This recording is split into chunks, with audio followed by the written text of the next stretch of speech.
यहाँ पे अपनी जो कैड फाइल है, ठीक है, ऑटो कैड की जो अपनी फाइल बनाए होगे उसको अब यहाँ पे इंपोर्ट करोगे।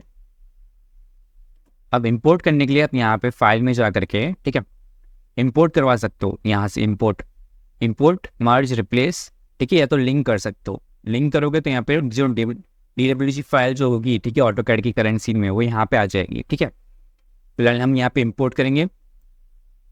अब इंपोर्ट में आपको फाइल जहाँ पे अपने सेव की होगी, ठीक है, वहाँ से बस आपको यहाँ पे क्लिक करके, ठीक है, जैसे कि हमारा ग्राउंड फ्लोर प्लान देख सकते हो, यहाँ पे ओपन कर देना आपको। ठीक है, तो आपको इस टाइप से कुछ डायलॉग बॉक्स मिलेगा, ऑटो कैड DWG फाइल या इंपोर्ट ऑप्शन का मिलेगा ऑप्शन। ठीक है, सॉरी। अब यहाँ पे ज्योमेट्री पे देखिए, ज्योमेट्री में आपको यहाँ पे मॉडल स्केल मिलेगा, आप उसको रीस्केल कर सकते हो। रीस्केल करोगे तो जो आपके यहाँ पे जो यूनिट्स है उसके उतने हिसाब से रीस्केल हो जाएगी। ठीक है, उसको रीस्केल ऑफ कर देना, क्योंकि आपका जो मॉडल है वो एक प्री जो यूनिट्स आपने जो यूज़ किए होंगे, ठीक है, ऑटोडेस्क या ऑटो कैड में, तो वही सेम यूनिट यहाँ पे आ जाएंगे। ठीक है, तो आपको उसको रीस्केल करने की ज़रूरत नहीं है। रीस्केल करना हो तो बाद में हम R दबा करके भी रीस्केल कर सकते हैं। ठीक है, यहाँ से हम स्केल कर सकते हो उसको, इसको रीस्केल करने की ज़रूरत नहीं पड़ेगी।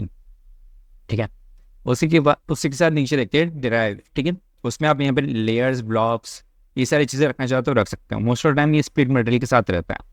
अगर आपने ऑटो कैड में स्प्लिट मटेरियल वगैरह या फिर कुछ मटेरियल्स डाले होंगे, कुछ हैचिंग वगैरह डाले होंगे, हैच वगैरह डाले होंगे, कुछ विंडोज़ वगैरह, डोर्स वगैरह डाले होंगे, तो इसके थ्रू आ जाएंगे। ठीक है, अब मॉडिफायर्स वगैरह जो आपने यूज़ किए होंगे, जैसे कि ऑटो कैड के कुछ आर्किटेक्चर रेवोल्यूशन के भी कुछ प्लगइन्स होते हैं, जैसे कि YQA एक प्लगइन है उसका। ठीक है, और भी बाकी ढेर सारे प्लगइन्स होते हैं, तो अगर आपने यूज़ किए होंगे तो यहाँ पे आ जाएंगे। ठीक है, ज्योमेट्री ऑप्शन में वेल नियर बाय वर्टिसेस है, तो अगर आपकी जो सीन होगी, ठीक है, जो आपका यहाँ पे कैड फाइल आएगा उसमें अगर आपके पास कुछ वर्टिसेस एक्स्ट्रा है, निकली भी है बाहर से, उसको वेल्ड करना चाहते हो यहाँ से डायरेक्टली हो सकता है। ठीक है, उसके साथ थ्रेशोल्ड भी बढ़ाना चाहते हो कर सकते हो, बट मोस्ट ऑफ टाइम उसको rightly convert to editable poly या मैश करके भी यूज़ कर सकते हैं। ठीक है, अगर उसमें कोई टेक्सचर वगैरह डाला है तो उसकी जो मैपिंग है वो यहाँ से आप कर सकते हो। ठीक है, मोस्ट ऑफ टाइम तो उस पर आप टेक्सचर वगैरह नहीं करते हो, सिर्फ आपके 2D प्लान्स वगैरह होते हैं, उसको फिर 3D में यहाँ पे बनाते हो या फिर आप खुद कन्वर्ट करते हो।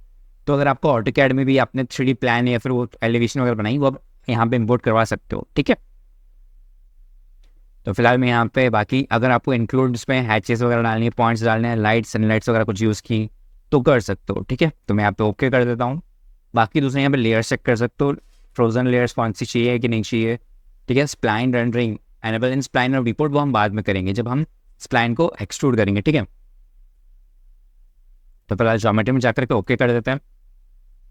तो जैसे आप ओके किया, ठीक है, तो यहाँ पे थोड़ा ऑटोकैड फाइल लोड होने में टाइम लगेगा, तो आप देख सकते हो कि हमारी फाइल आ चुकी है। उम्मीद करते हैं दोस्तों कि आप सीख रहे होंगे हमारे फ्री वीडियोस के माध्यम से, लेकिन अगर आपको डिटेल में सीखना है, पूरा करिकुलम डिटेल में सीखना है, अलग अलग स्किल के साथ सीखना है, एप्लीकेशन पे देखना है, PDF के साथ और हमारी कम्युनिटी का हिस्सा बनना है, तो डेफिनेटली आप हमारे स्टोर का जरूर से हिस्सा बनिए। स्टोर का हिस्सा बनने का मतलब ये है आप अपनी स्किल रिक्वायरमेंट के हिसाब से अलग अलग कोर्सेज में एनरोल कर सकते हो, ज्वाइन कर सकते हो, डिटेल में सीख सकते हो और अपने आप को बहुत आगे बढ़ा सकते हो। सर्च करिए simplifiedacademy.com। आप एप्लीकेशन, एंड्रॉइड एप्लीकेशन भी डाउनलोड कर सकते हो। Download now.